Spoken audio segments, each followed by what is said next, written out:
नमस्कार, मैं हूं सत्यपाल और आप देख रहे हैं CWB हिंदी न्यूज। शक संवत 1947 विक्रम संवत 2082 आज वैशाख मास के शुक्ल पक्ष की षष्ठी तिथि और दिन शनिवार है। तदनुसार अंग्रेजी तारीख 3 मई सन 2025 षष्ठी तिथि शनिवार सुबह 7:53 तक रहेगी। उसके बाद सप्तमी तिथि लग जाएगी। सबसे पहले आज की सुर्खियां। हरियाणा बोर्ड 10वीं के विद्यार्थियों के लिए आई गुड न्यूज, इन बच्चों को मिलेगा ग्रेस मार्क्स। हरियाणा में ऐसे समाज के उत्पीड़न पर लगेगी रोक, खाप पंचायतों का सहयोग लेगी हरियाणा सरकार। हरियाणा में लाखों युवाओं को इंतजार, मई में CET होना लग रहा है मुश्किल, अब तक नहीं खुला रजिस्ट्रेशन पोर्टल, बताएंगे पूरी अपडेट। हरियाणा रोडवेज कैथल में आई विभिन्न अप्रेंटिस पदों पर भर्ती, आज से आवेदन शुरू। जातिगत जनगणना में OBC या फिर जनरल, जानिए हरियाणा और राजस्थान में कहां फिट बैठेंगे जाट। राम रहीम की सजा पर हाईकोर्ट में सुनवाई स्थगित, 21 जुलाई को आएगा फैसला। अटेली हलके में बहेगी विकास की गंगा, स्वास्थ्य मंत्री ने 63 करोड़ रुपए के विकास कार्यों की दी सौगात। हरियाणा सरकार ने पानी विवाद पर सर्वदलीय बैठक बुलाई, दिल्ली मीटिंग में सहमति नहीं बनी। BBMB ने पंजाब, हिमाचल समेत 4 राज्यों के अधिकारी फिर बुलाए।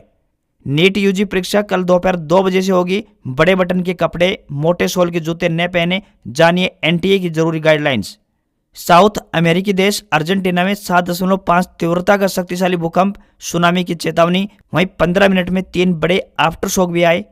और यूपी में हाईवे पर देश की पहली aircraft night landing, Rafale, Sukhoi और जगुआर शामिल। पाकिस्तान से तनाव के बीच एयरफोर्स की तैयारी। और अब खबरें विस्तार से। चौधरी चरण सिंह हरियाणा कृषि विश्वविद्यालय हिसार के कृषि मौसम विज्ञान विभाग के अध्यक्ष डॉक्टर मदन लाल द्वारा मौसम पूर्वानुमान जारी करते हुए बताया गया कि प्रदेश में 3 मई यानी आज आंधी गरज चमक के साथ बरसात के आसार बने हुए हैं। राज्य के पानीपत, करनाल और कैथल में ओले गिरने की भी जानकारी सामने आ रही है। इससे गर्मी से तो कुछ राहत जरूर मिली है, लेकिन कई जगह पेड़ गिरने, बिजली के खंभे गिरने व बिजली सप्लाई बाधित होने जैसी जानकारियां भी सामने आ रही है। इस दौरान तापमान में गिरावट दर्ज की जाएगी। आज यानी 3 मई को पंचकुला, अंबाला, यमुनानगर, फतेहाबाद व सिरसा, कुरुक्षेत्र, करनाल, कैथल, जींद, हिसार, रेवाड़ी व महेंद्रगढ़ में बरसात के आसार बने हुए हैं। बाकी जिलों में मौसम शुष्क बना रहेगा। इसके बाद यानी कल 4 मई को पंचकुला, अंबाला व यमुनानगर, कुरुक्षेत्र, कैथल, करनाल, जींद, पानीपत, सोनीपत, रोहतक व झज्जर में भी बरसात की संभावना बनी हुई है। हरियाणा राज्य परिवहन विभाग कैथल ने विभिन्न अप्रेंटिस पदों पर भर्ती के लिए आवेदन आमंत्रित किए हैं। ये भर्तियां कॉन्ट्रैक्ट आधार पर होने जा रही हैं। ऐसे में जो भी उम्मीदवार इन पदों पर आवेदन भेजने के इच्छुक हैं, वे आधिकारिक वेबसाइट के माध्यम से अपने आवेदन भेज सकते हैं। आवेदक 50% अंकों से 10वीं पास व संबंधित क्षेत्र में ITI धारक होने चाहिए। किसी भी वर्ग के उम्मीदवार को कोई भी आवेदन शुल्क जमा नहीं करना होगा। Electrician, welder, MMV, carpenter, fitter, COPA, tailor व पेंटर आदि पदों पर भर्तियां होने जा रही है। आवेदन करने की आखिरी तारीख 10 मई 2025 सायं 5 बजे तक रहेगी। हरियाणा में उन युवाओं के लिए अच्छी खबर है जो खुद का उद्यम या फिर स्टार्टअप शुरू करना चाहते हैं। ऐसे युवाओं को सरकार रियायती दरों पर स्पेस यानी जगहें उपलब्ध करवाने जा रही है। इसके लिए प्रदेश में इंक्यूबेशन सेंटर स्थापित किए जाएंगे। पायलट प्रोजेक्ट के तौर पर पहले चरण में प्रदेश के 3 शहरों यानी गुरुग्राम, मानेसर और फरीदाबाद में इस सुविधा की शुरुआत होने जा रही है। अधिकारियों द्वारा जल्दी मुख्यमंत्री नायब सिंह सैनी के सामने इंक्यूबेशन सेंटर का पूरा ड्राफ्ट रखा जाएगा। उनकी मंजूरी मिलने के बाद इन पर काम शुरू हो जाएगा। तीनों शहरों में ये प्रोजेक्ट अगर कामयाब होते हैं तो फिर सोनीपत और पानीपत सहित अन्य औद्योगिक शहरों में भी युवाओं को ये सुविधा उपलब्ध करवाई जाएगी। इंक्यूबेशन सेंटर में युवाओं को कई तरह की सुविधाएं उपलब्ध करवाई जाएंगी। ये पूरी तरह से वातानुकूलित और आधुनिक सुविधाओं से लैस होंगे। पर्सनल स्पेस, कॉमन लैब व मीटिंग रूम के अलावा वाईफाई की सुविधा भी इन सेंटर्स में होगी। अपना खुद का व्यवसाय शुरू करने या स्टार्टअप शुरू करने वाले युवाओं के सामने शुरुआती दौर की बात करें तो जगह की सबसे बड़ी समस्या आती है। इंक्यूबेशन सेंटर्स में युवाओं को सरकार द्वारा टेक्निकल सपोर्ट भी मुहैया करवाया जाएगा। हरियाणा के लाखों युवा CET के लिए वन टाइम रजिस्ट्रेशन खुलने की सूचना का इंतजार कर रहे हैं। वहीं हरियाणा के मुख्यमंत्री नायब सिंह सैनी की तरफ से भी घोषणा हो चुकी है कि CET की परीक्षा मई में आयोजित करवा ली जाएगी। अब मई में CET होना मुश्किल होता नजर आ रहा है। ऐसा इसलिए क्योंकि अभी तक तो CET के लिए वन टाइम रजिस्ट्रेशन पोर्टल ही नहीं खुला है। हरियाणा कर्मचारी चयन आयोग यानी HSSC के पूर्व अध्यक्ष भोपाल सिंह खत्री से जब पूछा गया कि उनके वक्त में वन टाइम रजिस्ट्रेशन के बाद CET होने में कितना वक्त लगा था और कितना समय कम से कम लगता है, तो इस पर खत्री ने जवाब दिया कि यदि तेज गति से काम किया जाए तो वन टाइम रजिस्ट्रेशन के बाद कम से कम 2 महीने का समय सीईटी के आयोजन के लिए होना चाहिए। उन्होंने कहा कि चूंकि लाखों युवा रजिस्ट्रेशन करते हैं, इसलिए रजिस्ट्रेशन की आखिरी तारीख के बाद ये डाटा उस एजेंसी को भेजा जाता है जिस एजेंसी को सीईटी का आयोजन करना होता है। सभी उम्मीदवारों को सेंटर आवंटित करने होते हैं। यह भी देखना होता है कि उम्मीदवारों को पास के जिले में ही सेंटर अलॉट किए जाएं, जैसे कि महिला और दिव्यांग उम्मीदवारों को उनके ही जिले में सेंटर अलॉट करना होता है। ऐसे में मई में सीईटी होना अब मुश्किल होता दिखाई दे रहा है। वन टाइम रजिस्ट्रेशन पोर्टल भी अभी नहीं खुला है। हरियाणा की नायब सैनी सरकार में स्वास्थ्य मंत्री आरती राव ने अपने निर्वाचन क्षेत्र अटेली को करोड़ों रुपए की विकास परियोजनाओं की सौगात दी। महेंद्रगढ़ जिले के कनीना पहुंची आरती राव ने 39 करोड़ रुपए से अधिक की परियोजनाओं का उद्घाटन किया और 24 करोड़ रुपए की परियोजनाओं का शिलान्यास किया। इस मौके पर आयोजित कार्यक्रम को संबोधित करते हुए स्वास्थ्य मंत्री आरती राव ने कहा कि यह तो केवल ट्रेलर है, विकास की पिक्चर अभी बाकी है। उन्होंने कहा कि सीएम नायब सिंह सैनी के नेतृत्व में हरियाणा की बीजेपी सरकार ने स्वास्थ्य क्षेत्र में सुधार के लिए कई महत्वपूर्ण कदम उठाए हैं। हमारी सरकार का उद्देश्य नागरिक अस्पतालों में प्राथमिक उपचार से लेकर उच्च गुणवत्तापूर्ण चिकित्सा सेवाएं प्रदान कराना है। आरती राव ने कहा कि आम आदमी को बेहतर स्वास्थ्य सेवाएं उपलब्ध हों, इसके लिए हमारी सरकार निरंतर यानी लगातार प्रयास कर रही है। पिछले काफी दिनों से नागरिक अस्पताल नारनौल में 1 करोड़ रुपए की ब्लड कंपोनेंट सेपरेशन मशीन दी गई है। अब यहाँ भी ब्लड के अलग अलग कंपोनेंट तैयार हो सकेंगे और डेंगू के मरीजों के लिए प्लेटलेट्स के अलावा फ्रेश फ्रोजन प्लाज्मा आदि की सुविधा भी उपलब्ध हो सकेगी। उन्होंने कहा कि सरकारी अस्पतालों में डॉक्टरों के खाली पदों को भरा जा रहा है ताकि लोगों को और अधिक बेहतर स्वास्थ्य सेवाएं मिल सके। साथ ही आरती राव ने कहा कि हाईवे और एक्सप्रेस वे के किनारे ट्रॉमा सेंटर स्थापित किए जाएंगे ताकि गोल्डन आवर के दौरान घायल व्यक्ति की जान को बचाया जा सके।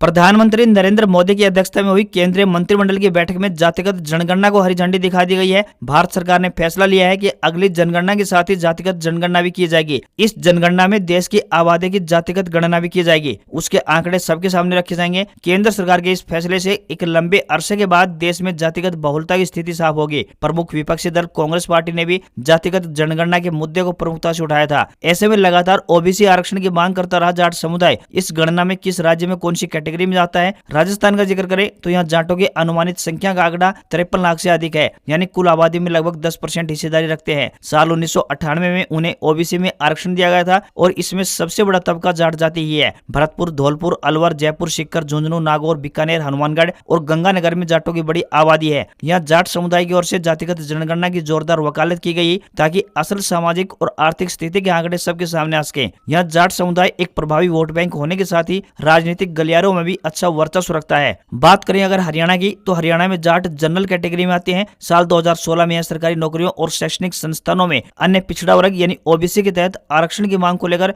बड़े स्तर पर जाट आंदोलन हुआ था। इसके बाद तत्कालीन केंद्र की यूपीए सरकार ने जाट समुदाय को ओबीसी आरक्षण का लाभ दिया था, लेकिन दिल्ली हाईकोर्ट ने इस फैसले को रद्द कर दिया था। हरियाणा में जाट समुदाय सामाजिक, राजनीतिक और आर्थिक रूप से अत्यंत प्रभावशाली वर्ग है। हरियाणा में जाटों की आबादी का अनुमानित आंकड़ा तकरीबन 40 लाख है, यानी कुल आबादी में 25 से 29% की हिस्सेदारी रखते हैं। यहाँ भी जाट समुदाय लंबे समय से जातिगत जनगणना की मांग लगातार उठाता आ रहा है।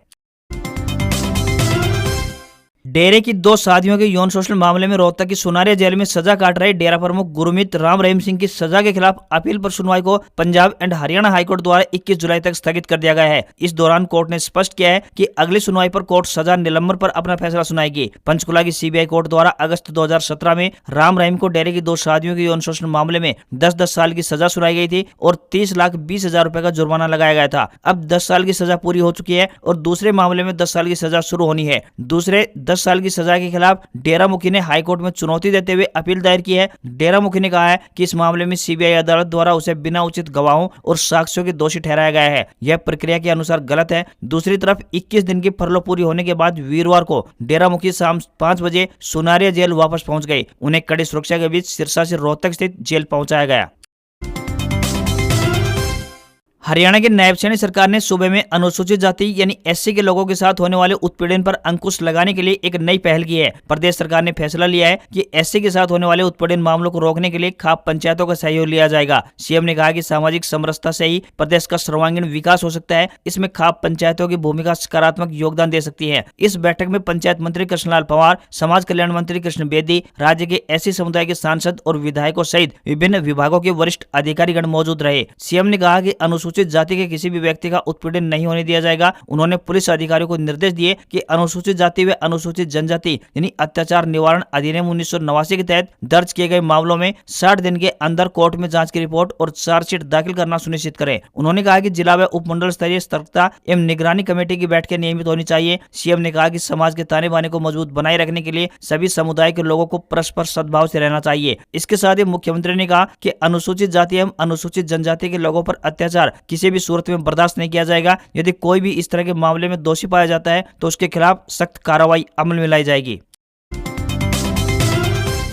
हाल ही में हरियाणा विद्यालय शिक्षा बोर्ड यानी HBSC द्वारा 10वीं की परीक्षाओं का सफलतापूर्वक आयोजन विभिन्न परीक्षा केंद्रों पर करवाया गया, लेकिन 10वीं की गणित की परीक्षा में कुछ प्रश्न ऐसे आए जिन पर सवालिया निशान खड़े हो गए। बोर्ड द्वारा 28 फरवरी 2025 को गणित विषय की परीक्षा का आयोजन करवाया गया था, जिसके बाद अभ्यर्थियों और शिक्षा जगत से जुड़े विभिन्न लोगों ने पेपर में आउट ऑफ सिलेबस प्रश्न आने का दावा किया था। इस पर शिक्षा बोर्ड ने अब संज्ञान लेते हुए कहा है कि विद्यार्थियों के हितों को ध्यान में रखा जाएगा। अब इस बयान से यह कयास लगाए जा रहे हैं कि बोर्ड ऐसे विद्यार्थियों को गणित के सब्जेक्ट में ग्रेस मार्क्स दे सकता है। इससे पहले विद्यार्थियों ने बोर्ड को प्रार्थना पत्र देकर पेपर पर संज्ञान लेने का अनुरोध किया था, जिसके बाद बोर्ड द्वारा सब्जेक्ट एक्सपर्ट की मीटिंग बुलाई गई थी, साथ ही पेपर स्टडी करने की बात कही गई थी। ऐसे में विद्यार्थियों के हित में निर्णय लिया जा सकता है। इस विषय में जानकारी देते हुए बोर्ड के अध्यक्ष डॉक्टर पवन कुमार ने बताया कि इस पर संज्ञान लेते हुए सब्जेक्ट एक्सपर्ट की बैठक बुलाकर उनसे सलाह मशवरा लिया गया है। इसके अनुसार अब बोर्ड ने विद्यार्थियों के हित में फैसला लेने का निर्णय ले लिया है। रिजल्ट के बारे में जानकारी देते हुए उन्होंने कहा कि अभी 10 से 15 दिन और लगेंगे, इसके बाद परिणाम घोषित कर दिया जाएगा।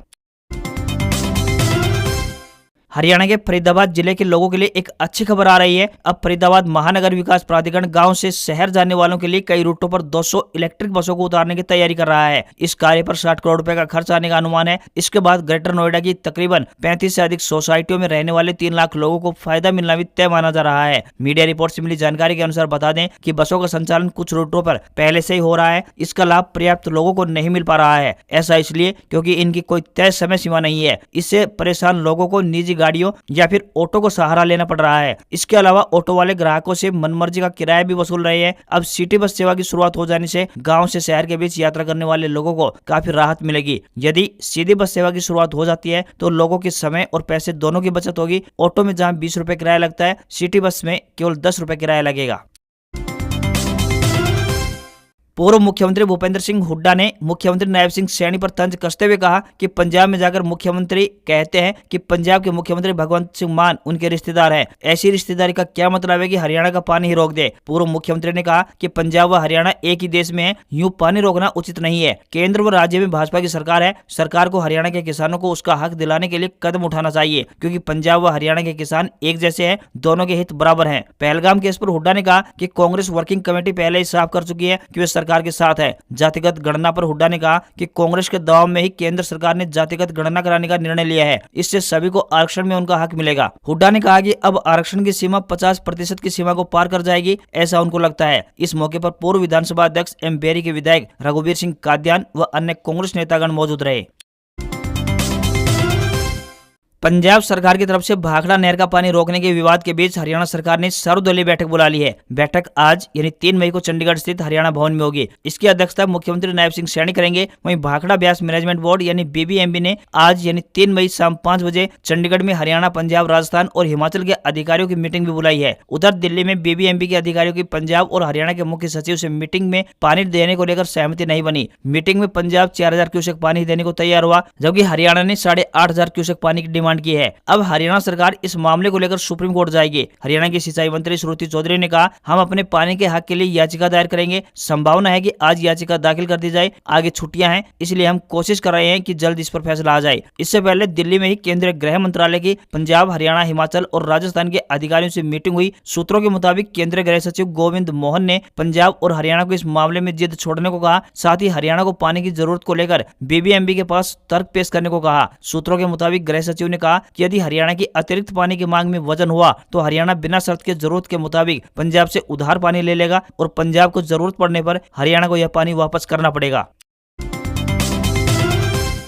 कल 4 मई रविवार को नीट यूजी 2025 का एग्जाम होना है। बुधवार 30 अप्रैल को इसके एडमिट कार्ड जारी हुए हैं और तकरीबन 23 लाख कैंडिडेट्स इस साल यह एग्जाम देने वाले हैं। एडमिट कार्ड के साथ एनटीए ने एग्जाम को लेकर कई गाइडलाइंस भी जारी की हैं, जैसे कि ट्रांसपेरेंट पानी की बोतल और सैनिटाइजर की छोटी बोतल ले जा सकते हैं। वहीं सेल्फ डिक्लेरेशन फॉर्म लेकर जाना न भूलें। सरकार द्वारा अप्रूव की गई कोई भी फोटो आईडी कार्ड जैसे कि Aadhaar card, PAN card, driving licence, voter ID, 12वीं कक्षा की बोर्ड की मार्कशीट, पासपोर्ट, राशन कार्ड या फिर आधार एनरोलमेंट स्लिप लेकर साथ जा सकते हैं। इन डॉक्यूमेंट्स की फोटोकॉपीज या फिर डिजिटल कॉपीज एग्जाम सेंटर पर मान्य नहीं होगी। एंट्री टाइम सुबह 11 बजे से लेकर दोपहर 1:30 बजे तक रहेगा। एग्जाम टाइम की बात करें तो दोपहर 2 बजे से लेकर शाम 5 बजे तक आयोजित करवाया जाएगा। इलेक्ट्रिक प्रोडक्ट बनाने वाली ब्रांड हायर एप्लायंसेज इंडिया ने 5 star rated commercial cooling refrigeration solution के साथ वीजी कूलर लॉन्च किया है। कंपनी का दावा है कि इसकी टेक्नोलॉजी भारत में अपनी तरह का पहला है। कूलर बनाने में कंपनी ने कटिंग एज टेक्नोलॉजी, डिजाइन और सस्टेनेबिलिटी पर फोकस किया है। हायर का newly launch VG cooler high efficiency refrigeration के लिए बेहतर है। यह कमर्शियल कूलिंग की जरूरतों के लिए कॉस्ट एफिशिएंट और टिकाऊ है। हायर का वीजी कूलर 300 से लेकर 1000 लीटर का साइज ऑप्शन में अवेलेबल है। इसे रिटेल स्पेस के लिए डिजाइन किया गया है। यह कन्वीनियंस स्टोर, सुपरमार्केट और कई तरह की रिटेल सेटिंग्स के लिए बेहतर ऑप्शन हो सकता है। कूलिंग के मामले में हायर वीजी कूलर 0 से लेकर 10 डिग्री तक के टेम्परेचर को मेंटेन रखता है। कूलर को 50 डिग्री तक के बाहरी वातावरण वाले तापमान में भी काम करने के लिए डिजाइन किया गया है। यह एनर्जी एफिशिएंसी भी है, यानी बिजली की खपत को कम करता है। हफ्ते के आखिरी कारोबारी दिन भारतीय शेयर बाजार में तेजी रही। सेंसेक्स 260 अंक चढ़कर 80,502 के स्तर पर बंद हुआ। निफ्टी में भी 12 अंकों की तेजी रही और ये 24,347 के स्तर पर क्लोज हुआ। सेंसेक्स के 30 शेयरों में से 17 चढ़कर बंद हुए। अडानी पोर्ट्स का शेयर 4.11%, बजाज फाइनेंस का 2.70%, एसबीआई का 1.51% ऊपर रहे। IndusInd bank, Tata Motors, ITC, Tata steel और मारुति सुजुकी 1% ऊपर बंद हुए। निफ्टी के 50 शेयरों में से 32 में गिरावट रही। एनएससी के सेक्टोरल इंडाइसेज में रियल्टी और कंज्यूमर ड्यूरेबल्स में सबसे अधिक गिरावट रही, जबकि आईटी, मीडिया और बैंकिंग शेयर में मामूली तेजी देखने को मिली है। वहीं 10 ग्राम 24 कैरेट सोने का दाम 407 रुपए गिरकर 93,954 रुपए पर पहुंच गया है। वहीं 1 किलोग्राम चांदी की कीमत 9 रुपए बढ़कर 94,125 रुपए प्रति किलो पहुंच गई है। दिल्ली में 10 ग्राम 22 कैरेट सोने की कीमत 87,800 रुपए और 10 ग्राम के 24 कैरेट सोने की कीमत 95,660 रुपए पहुंच गई है। आज खबरों में बस इतना ही। देखते रहिए आपका अपना हरियाणा का सबसे बेहतरीन news channel CWB Hindi news. नमस्कार। इसी आशा के साथ आपका दिन शुभ रहे।